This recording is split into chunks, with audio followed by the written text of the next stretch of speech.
Salam, biz bugün 4-cü sinif riyaziyyat 2-ci hissə dərsindən səhifə 36 və 37-dəki olan tapşırıqları həll edəcəyik. Tapşırıqları keçməmişdən öncə kanalımıza abunə olmağı unutmayın. Bələdçi. Mövzu bölmə 8, mövzu pullar. Pullar və onluq kəsirlər. Bələdçi cədvəli tamamlayın. Kağızdan kəsilmiş pul modellərinə istifadə etməklə uyğun məbləğləri göstərin. Deməli, burada məbləğ verilib, məbləğ manat və ya qəpiklərlə, təsvir və məbləğ onluq kəsirlərlə. Burada gördüyümüz kimi bir dənə manat, 1 manat və 10 qəpik, 5 qəpik. Bu edir 1 manat, 15 qəpik. Burada 1, bir də 15. Burada 1,15 manat. Burada bu hissəyə yazılmalıdır. Cədvəlin bu hissəsində şəkli çəkilməlidir. Bir dənə 1 manat şəkli çəkilməlidir. 4 dənə isə 1 qəpik çəkilməlidir. Burada isə yazılmalıdır 1,4 manat. Bu şəkildə 1 manat çəkirik. 4 dənə 1 qəpik çəkirik. Məbləğ onluq kəsirlərlə isə 1,4 manat göstərilir.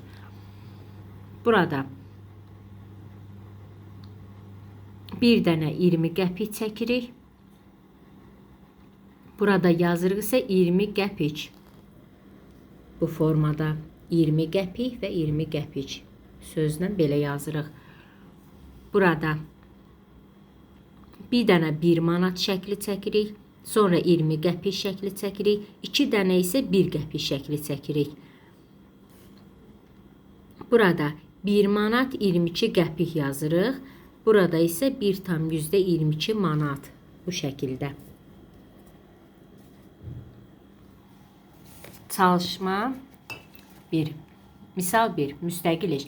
Pul qabındakı məbləğ onluq kəsir vasitəsilə manatla ifadə edin. A bəndində 0,85 manat, B-də 3,65 manat, C-də 21,80 manat. Misal 2. Məbləğləri manat və qəpiklərlə yazın. Bu ədədləri mərtəbə cədvəlində təsvir edin. Deməli, 7 manat 62 qəpik, 0,25 manatı 25 qəpik, 15,1 manatı 15 manat 10 qəpik, 1,5 manatı 1 manat 5 qəpik, 0,8 manatı 8 qəpik, 0,8 manat isə 80 qəpik şəklində yazırıq. Misal 3. Məbləğləri onluq kəsirlər vasitəsilə manatla ifadə edin.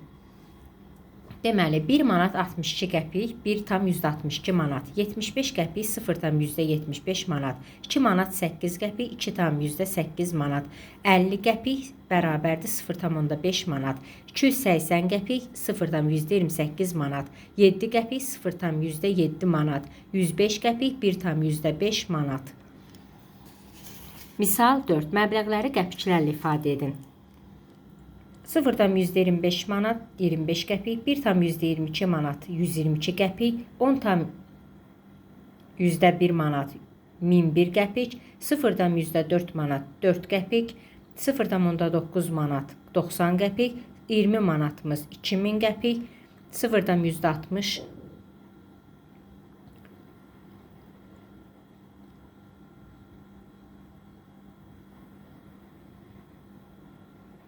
60 qəpik.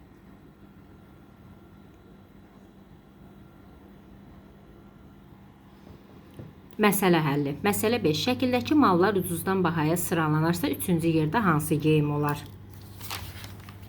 Deməli, 3,15, 3,90, 6, 6,8, 6,80.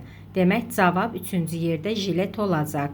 6 manat. 6 manata da jiletdir.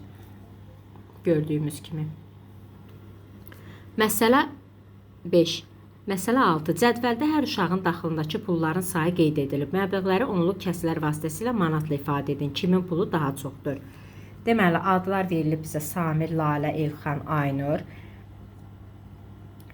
Hansının 5 manatlıqları 1, Elxanda 2, Aynurda 1, 1 manatlıqlar 4, 8, 4, 10 qəpikliklər Samirdə 5 dənədir, Lalədə 4 dənə, Aynurda 3 dənə. 3 qəpikliklər Samirdə 2 dənədir, Lalədə 5 dənədir, Elxanda 2 dənədir. Aynurun isə 3 qəpiyi yoxdur. Samirin 7 dənə 1 qəpiyi var, 12 dənə Lalənin var, Elxanın 2 dənə var, Aynurun 5 dənə var. Bunları topladıqda, Samirin pullarını topladıqda 9,63, Lalənin pulunu topladıqda 8,67, Elxanın pulunu topladıqda 10,8, Aynurun pulunu topladıqda 9,35. Deməli, ən çox Elxanın puludur. 10,8 manat. Bugünkü tapşırıqlarımız isə bu qədər. Kanalımıza abunə olmağı unutmayın.